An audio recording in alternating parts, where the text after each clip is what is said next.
Daniela is calling from Maidstone. Good morning to you. Good morning, Nigel. Just go ahead. Yeah, no, do you think there is something legitimate in what the government is saying, or is it just Project Fear? I think as was the same during the campaign, there's fear-mongering on both sides and oversimplification on both sides.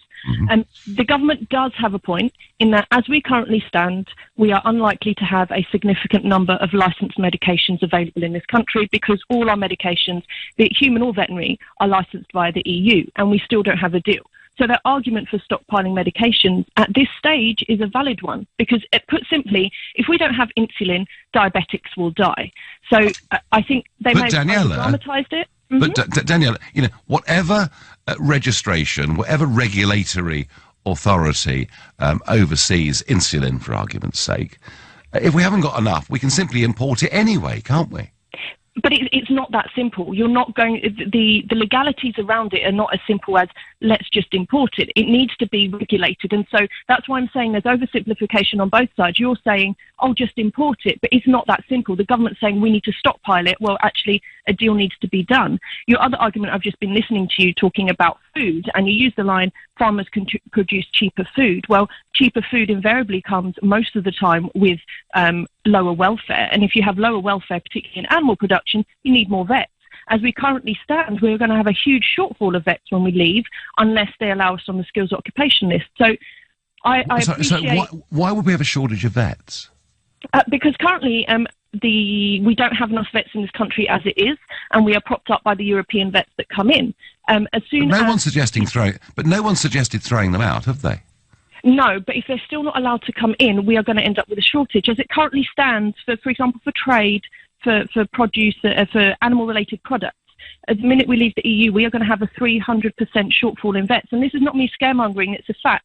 And I think that both sides need to be a bit more respectful and a bit more factual. Well, I knew we weren't. I knew, Daniela, we weren't producing enough nurses and doctors. I had no idea we weren't producing enough vets. No, but that's the point. That's what I mean. If that had been shouted from the rooftops, then you may have accused us of scaremongering. Whereas I'm respectfully telling you that Daniela, there is a problem. If I'm a buyer, right? If I want to buy someone's services and I pay money for it, if I want to buy someone's product and I pay money for it, I can do that regardless whether we're members of the European Union or not. So the problem you have with that argument is that say we're organising a trade deal, I don't know, with some Asian country, and that Asian country stipulates that before an animal product leaves this country, it needs veterinary certification. Okay. There's not much we can do about that. And as it currently stands, we don't have enough vets to certify for export. But that's not primarily why I rang in. I rang in to point out that this is not scaremongering. It's probably the wrong language being used, but it is true. Yeah. Hello? Yes. Yeah, Daniela? Yes. Yeah, sorry. I mean, just animal welfare. One thing we could do is we could stop the export of live animals, couldn't we? Yes, we could, but that was not your argument. Your argument was we could produce cheaper food.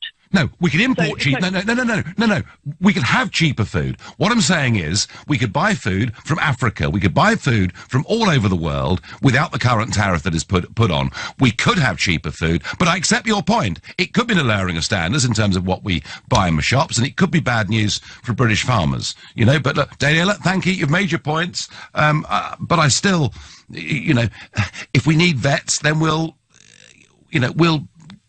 get vets to come and work in Britain and pay them to do so. I don't think we need the European Union to do these things.